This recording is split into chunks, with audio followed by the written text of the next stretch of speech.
Se você é daqueles que gosta de um programa de sobrevivência, aqueles reality shows que estavam em voga há muito tempo atrás e está sentindo falta de um novo reality, talvez Sobreviventes seja um seriado que vale o seu tempo. Hoje nesse vídeo eu vou te contar o que eu achei dessa primeira temporada e aí você decide se vale a pena assistir ou não. Olá sobrevivencialista, eu sou o Júlio Lobo e hoje estou aqui um pouco rouco, como você pode perceber, mas empolgado. Vamos conversar sobre Sobreviventes. Como eu disse, é um seriado que eu já comecei a olhar meio que de revesgueio. Sabe como é que é, né? Houve um tempo, se você é novo por aqui, houve um tempo onde haviam muitos reality shows de sobrevivência. Quando veio a vibe Bear Grylls, lembra aquele tempo?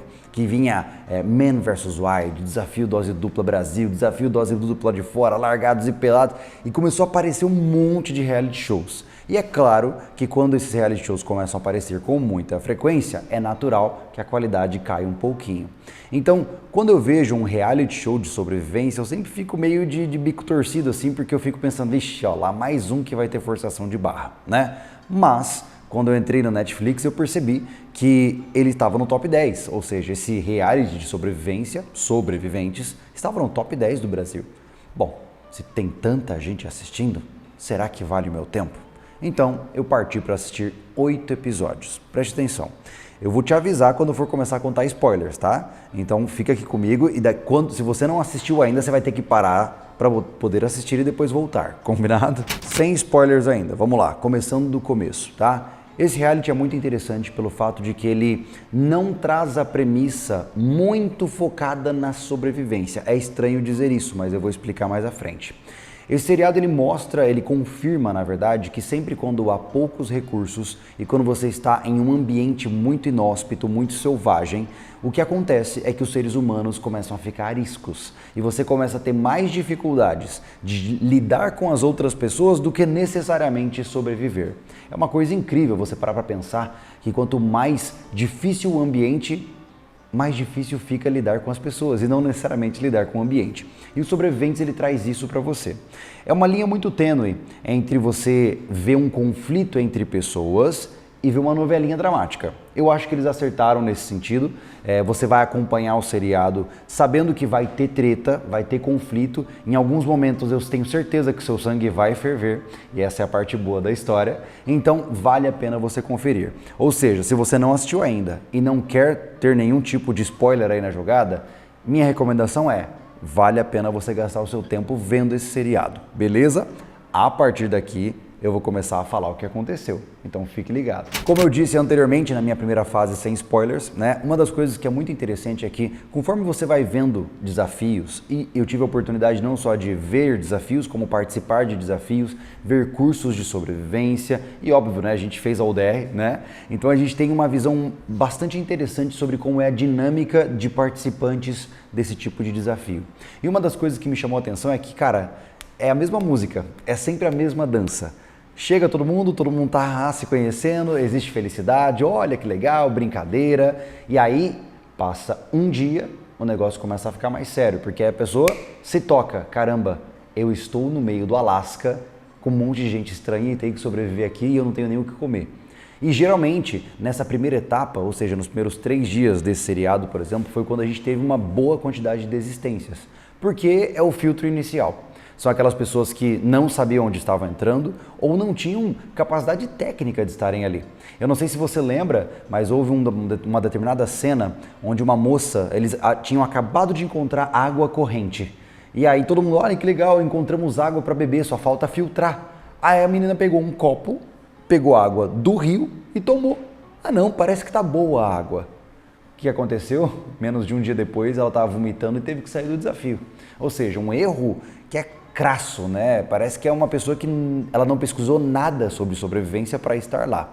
Eu acho absurdo pensar que, imagina você, tá? Você que está me vendo. Imagina que você sabe que daqui um mês você vai entrar num avião e você vai ir para um desafio de sobrevivência. Você não ia passar grande parte do seu tempo pesquisando tudo que você pode sobre sobrevivência?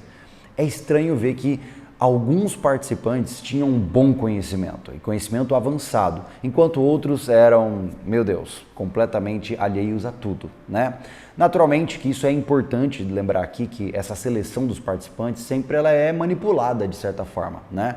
A equipe da produção dos episódios geralmente escolhe realmente pessoas mais fracas, pessoas mais fortes, para dar esse jogo, né? Se você colocar ali só um monte de operadores militares de forças especiais, o jogo não ia ter aquela dramatização que é necessária quando você está filmando. Mas ainda assim, no primeiro momento, cai uma grande maioria, né? E depois você começa a ver que uma vez que o filtro inicial foi aplicado, e você viu isso na UDR também, lá na praia saiu um monte de gente, no começo saiu um monte de gente, né?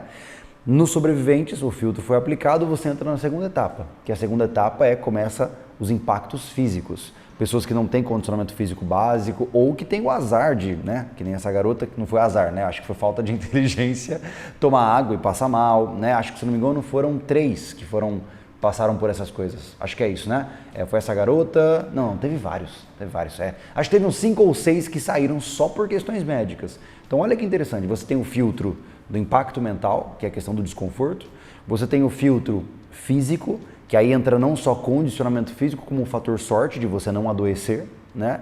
E por fim, depois de todos esses filtros aplicados, você tem os competidores. E aí o bicho pega. Todo mundo agindo que nem uns coiotes. E aí entra um negócio que é muito interessante, para que você possa talvez pesquisar depois. Esse tipo de programa ele é muito perigoso de ser feito. Existe um experimento chamado a prisão de Stanford. Se você não conhece é um experimento científico que foi feito pelo Philip Zimbardo na década de 80, onde ele colocou pessoas para agirem nos papéis de carcereiros e prisioneiros. E o experimento saiu do controle, porque depois, conforme o estudo foi acontecendo, entenderam que os seres humanos, uma vez que estão em um ambiente, eles esquecem do resto. Então o que você percebeu ali no seriado? Que eles simplesmente se esqueceram que eles estavam sendo gravados. E eles roubaram, eles destruíram, eles jogaram sujo. Eles sequer pensavam que um dia eles iam sair desse programa e que todos os atos deles seriam mostrados para milhares e milhares de pessoas, né?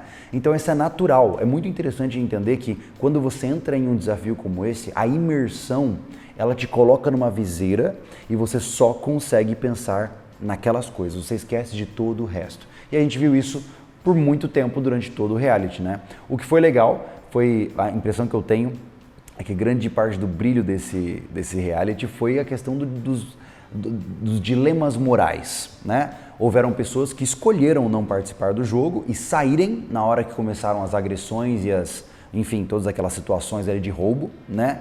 E houveram pessoas que flexibilizaram sua moral.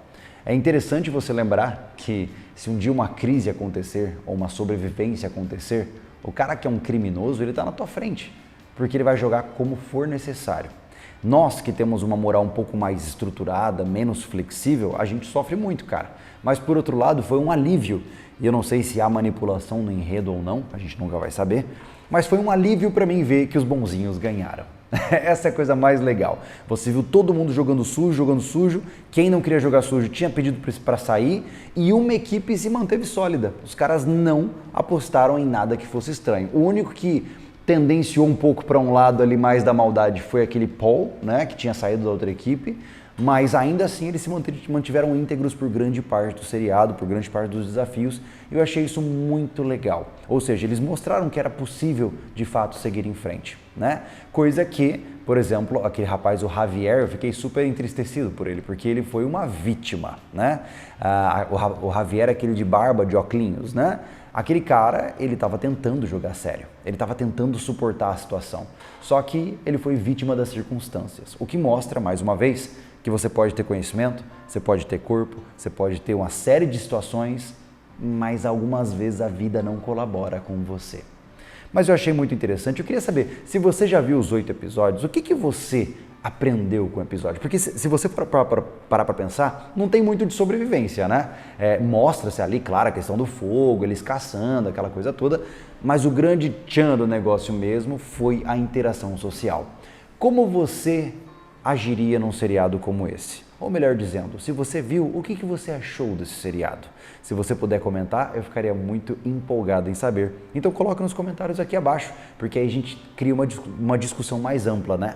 E naturalmente, repito, né? Se você chegou até aqui e assistiu e não assistiu o seriado e ainda assim já está sabendo tudo o que está acontecendo, vale a pena de qualquer maneira você ir lá e assistir. É bem legal mesmo, vale a pena e vale mais um tópico de assunto para você jogar com o pessoal, né? Talvez sua esposa ou teu marido não goste de sobrevivência, bota para rodar um seriado desse, aí de repente vocês começam a se familiarizar com esse mundo e começam a lentamente ter alguma coisa diferente para conversar e quem sabe o teu cônjuge, teu amigo, teu namorado, sua namorada goste desse tipo de coisa. E por fim, eu não posso deixar de dizer que me deixa muito feliz ver pelo menos os meios de mídia como esses, mais uma vez mostrando o termo sobrevivencialista como alguém muito bom. É muito legal ver isso. Eu não sei se você percebeu, mas no último episódio, a Amber, ela fala que ela é uma sobrevivente, que ela não é uma sobrevivencialista. Ou seja, ela traz essa narrativa e a legenda do episódio está lá, sobrevivencialista, né? E é muito legal ver que esse termo que foi cunhado no Brasil há tão pouco tempo, que nós estamos há tão tempo tentando divulgar de uma forma legal, tem mostrado lentamente na mídia maior, tem mostrado que o sobrevivencialista é um cara preparado. Né? E isso é muito legal, deu um acalento no coração também. Foram muitos anos chamando a gente de doido, né? Pelo menos agora os caras estão vendo que a gente tem algum tipo de ímpeto de nos tornarmos competentes para sobreviver às adversidades. Deixa a sua curtida, você me ajuda. Inscreva-se no canal, você vai assistir mais vídeos, tem mais coisa legal para acontecer por aqui. E compartilhe com seus amigos que assistiram esse seriado para você ver se as minhas opiniões têm base com as deles também, tá bom? Nos vemos no próximo vídeo, muito obrigado pela sua presença, eu sou o Júlio Lobo e esteja preparado.